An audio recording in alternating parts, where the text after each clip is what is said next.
Thanks so much. I welcome you to Politics Today. I'm your brother Secret. Can we now boldly declare that 1966 coup was actually a Yoruba coup?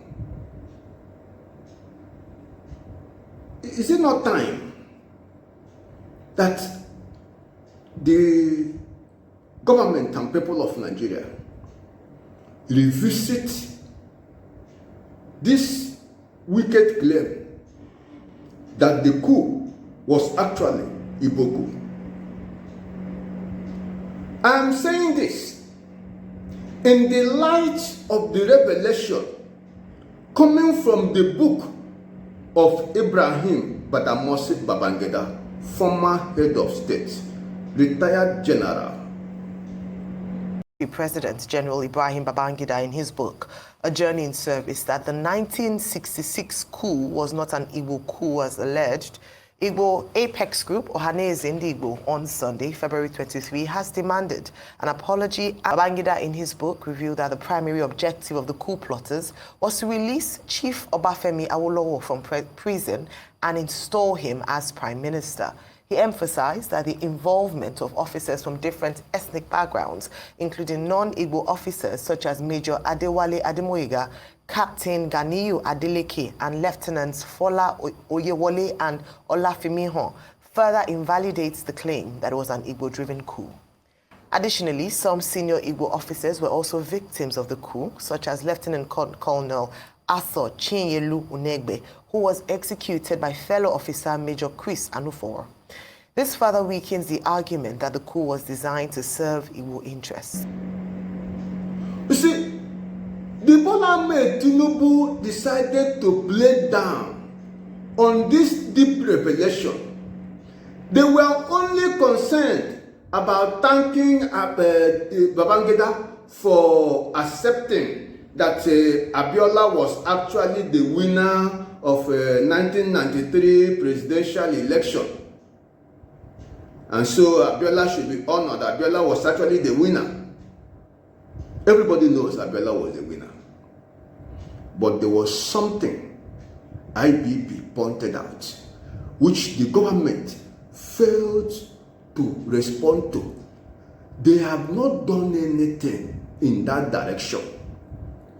They have not done anything in that direction. They are pretending that IBB never said it. They are pretending that, look, such a thing is not something Nigerians should hear. IBB clearly pointed out that the agenda, the purpose of 1966 coup was to make Awolowo the Prime Minister of the Federal Republic of Nigeria. Do you see who will benefit from the coup had the coup succeeded? Not the Igbos. And you know who Awolowo is. Awolowo was never a lover of the Igbo man or friend of the Igbo race. Awolowo was never. Awolowo was a committed Yoruba man that was so sold out in seeking for whatever be the good of his people. And if you are told that what coup plotters wanted to achieve was to enthrone this man, to install this man as the Prime Minister of the Federal Republic of Nigeria, under what circumstances can a group of people conspire and label the coup Igbo coup? And we have seen the resultant effect. The casualty figure on the side of innocent Igbos. We're not looking at it. We're not discussing it. We're trying to sweep it under the carpet. We're trying to pretend it's an area we will not go into, because it will put a heavy moral burden on us. And there may be need to look for a way to compensate people who died for nothing, for what they know not. If the agenda of the coup plotters was to make Awolowo the Prime Minister, as IBB pointed out. Does it make sense to say the coup was a Igbo coup? Does it make sense? You see, over the years, this game of give a dog a bad name and hang it, even when those involved know that they are shameless liars, no honor left for them, yet because of hatred for their fellow man who is innocent, and because they do not believe in the sanctity of human life, they are bloodthirsty, wicked agents of darkness. So, you go against the people, raise an allegation against them, and then mass slaughter will begin. Genocide will begin against the people you yourself know they are innocent. What happens to your humanity?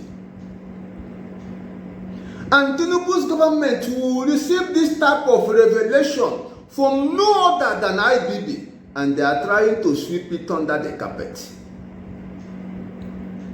We need to make a categorical statement, and there may be need for a strong presidential panel to be set up to look at the consequences of this false narrative, what the Igbos have suffered, and come up with a detailed report on what needs to be done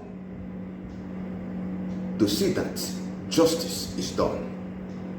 The way out to enthrone justice, the way out to see to it that truth is presented down to the grassroots. This government should wake up. Every Nigerian should wake up. Remember, as British statesman pointed out, no wealth or position can long endure if the foundation is not built on truth and justice. May God help us the truth to know. Let us share this video. Everybody should be part of the process to enthrone justice in the land. Without justice and without truth, nobody is safe. It's a question of time. It will go around. But we will not forget what Martin Luther King Jr. said. We all are tied together in a single ground of destiny. Whatever affects one directly affects all indirectly. It's a question of time. If we allow injustice, and you think it's only the Igbo race that will suffer it, it will go around.